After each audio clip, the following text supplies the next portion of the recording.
Robles, analista independiente. Joaquín, ¿qué tal? ¿Cómo estás? ¿Qué tal? Muy buenas tardes, Marta. Muchas gracias por acompañarnos. Bueno, un día en el que estamos viendo descensos para Wall Street, algo más pronunciados de lo que habíamos estado viendo en los movimientos de sesiones pasadas. El S&P 500 y el Dow Jones de Industriales por encima del punto porcentual, el Nasdaq 100 rozando ese puntito. Y, por cierto, Joaquín, más allá de la renta variable, tengo que preguntarte también por el comportamiento que estamos viendo en el bono a 30 años estadounidense, que ha alcanzado niveles que no veíamos desde 2007. De hecho, ahora mismo se me ha ido de la pantalla, pero si no voy mal, estaba en el 5,08 hace una hora. Ahora mismo lo tenemos 5,07%. ¿Cómo estás viendo este comportamiento? Joaquín, no sé si hemos perdido la conexión. Sí, hemos perdido la conexión con Joaquín Robles. Bueno, vamos a aprovechar para hacer un repaso porque, como decíamos, tenemos ahora mismo la rentabilidad del bono estadounidense a 30 años subiendo con fuerza y ahora mismo está en el 5,08%, unos niveles que, como decimos, no veíamos desde el año 2007. Joaquín, creo que ahora sí, ¿me escuchas bien? Sí, perfectamente. Perfecto, no te preocupes, nada. Estaba citando las caídas que estamos viendo hoy en Wall Street, un poquito más pronunciadas que en sesiones pasadas. S&P, Nasdaq, Dow Jones por encima del punto porcentual y el bono a 30 años en Estados Unidos que supera niveles de 2007. No veíamos estos niveles de rentabilidad desde ese año. 5,08% en estos momentos.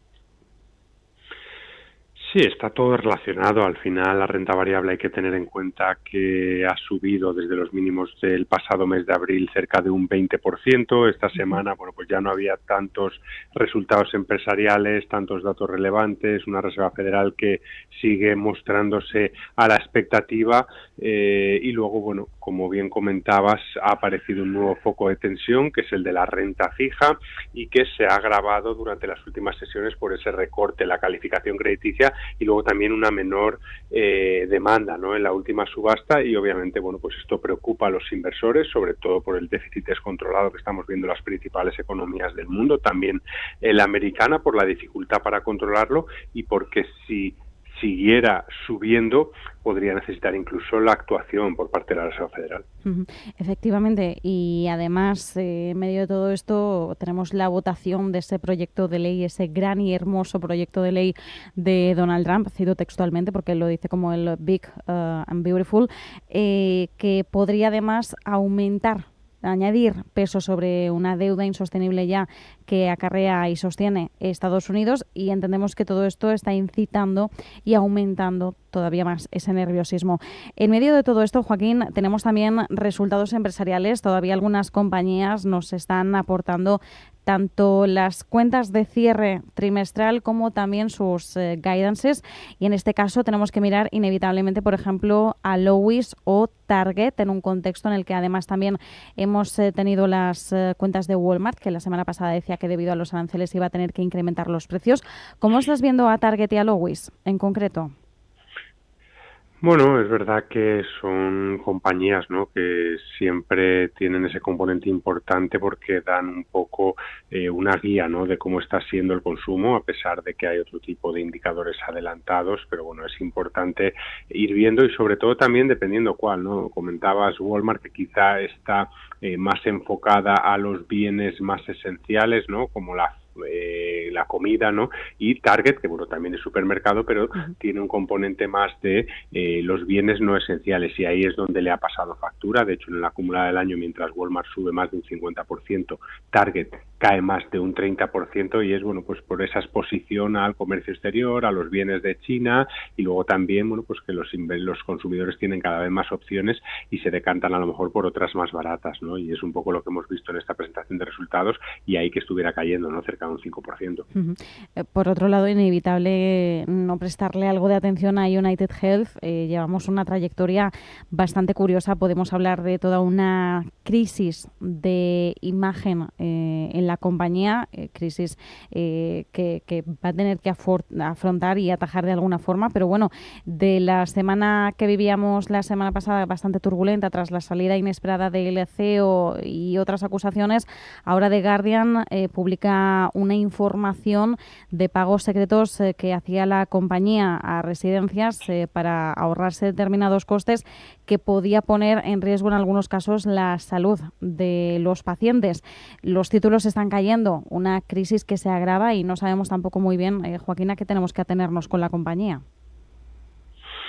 Sí, ahora mismo es muy difícil, ¿no?, encontrar suelo a estas caídas porque se le acumulan los problemas que empezaron durante la pandemia, ¿no?, con ese fuerte aumento de los costes y, como bien contabas, ¿no?, primero hemos visto cómo recortaba el pronóstico anual, luego lo suspendía, reemplazaba al director ejecutivo, también se habla de que enfrenta, ¿no?, investigaciones por fraude en el Medicare, y bueno, esto nos lleva también a pensar cómo son esas estimaciones de los analistas, ¿no?, porque caía un 36%, que viene siendo alrededor de 170.000 millones de dólares, que es más de lo que vale Inditex, la empresa más valiosa aquí en España, cuando hace 3 meses el 97% de las firmas de inversión encuestadas en Bloomberg daba compra, ¿no?, compra clara en este caso. Tan solo una firma, ¿no?, que ya venía advirtiendo de estos problemas era la única que daba a vender. Entonces, bueno, para que veamos muchas veces, ¿no?, que a pesar de que las estimaciones de los analistas no puedan acompañar, luego pasa todo lo contrario. Desde luego. Y si miramos a otros activos, en cripto, Bitcoin vuelve a ser protagonista, Joaquín, y además ha tocado nuevos máximos. Ahora mismo está en los $107.000, pero hemos visto cómo ha llegado a superar los 109.500. La pregunta obvia es hacia dónde nos encaminamos, ¿no? ¿Cuánto más puede subir Bitcoin? Bueno, ¿en qué entorno nos encontramos cuando hablamos de esta criptomoneda? Yo creo que aquí también hay muchos factores. El primero de ellos es la recuperación del apetito por el riesgo. Al final vimos como cuando el mercado cayó a plomo también lo hicieron las cripto, también lo hizo Bitcoin. Ahora vuelve a máximos históricos cuando los índices americanos, a pesar de la caída de hoy, se encuentran apenas a un 5% de máximos históricos, y aquí en Europa pues estamos también en ese entorno, ¿no? Luego es verdad que también ha crecido el optimismo por cambios regulatorios. El proyecto de ley, ¿no?, de las stablecoins que está en el Senado ya tiene bueno, pues el apoyo, ¿no?, de los demócratas, por lo que parece que ya pronto saldrá adelante y abre la posibilidad a que haya, bueno, pues más reformas en este aspecto, que era lo que trataron de descontar los inversores con la victoria de Donald Trump. Así que el techo es muy difícil de predecir, y si sigue, ¿no?, estas dudas sobre la economía norteamericana y el dólar, pues puede que siga cogiendo, ¿no?, todavía más fuerza. Vamos a ver qué es lo que ocurre. Por último, Joaquín, quería aprovechar que nos queda todavía un minutito para preguntarte por Netflix, que es una compañía que hace unos días, de forma bastante silenciosa, alcanzaba los 500.000 millones de dólares de capitalización bursátil. Los está superando ya esos 500.000 millones. ¿Qué podemos decir de esta compañía que, si miramos el gráfico desde el año 2022, realmente es una trayectoria alcista con sus pequeños momentos de caídas, pero claro, nos preguntamos cuánto más puede seguir así? Pues la verdad que sí, ha sido una compañía que ha enfrentado también dificultades después de la pandemia, ¿no?, por todo lo que subió. Luego tuvo una fuerte caída porque había muchas dudas por parte de los inversores. Eso llevó a los directivos, ¿no?, a establecer ciertos cambios y han resultado ser un gran acierto, ¿no? Seguimos viendo cómo es la que más suscriptores tiene una posición dominante dentro de la industria. Los ingresos siguen creciendo por encima del doble dígito, más de un 15% durante el último año, y sobre todo los márgenes. Ha conseguido equilibrar muy bien cuánto se gasta en contenido y cómo monetizar, lo que era el problema que tenía al principio, que gastaba mucho en contenido y eso le reducía mucho los márgenes. Y luego la clave de todo esto han sido los ingresos publicitarios, la buena aceptación que ha tenido ese tipo de cuenta barata, y de hecho lo que pretende la compañía, y de ahí tanto entusiasmo, es duplicar esos ingresos por publicidad de cara al próximo año. Pues nos quedamos con ese buen hacer de Netflix, lecciones aprendidas después de la pandemia, cambios que ejecutó que han salido favorables para la empresa. Veremos qué más y cómo sigue la trayectoria en los mercados. Joaquín Robles, analista independiente, muchísimas gracias como siempre. Un fuerte abrazo. Igualmente, muchas gracias.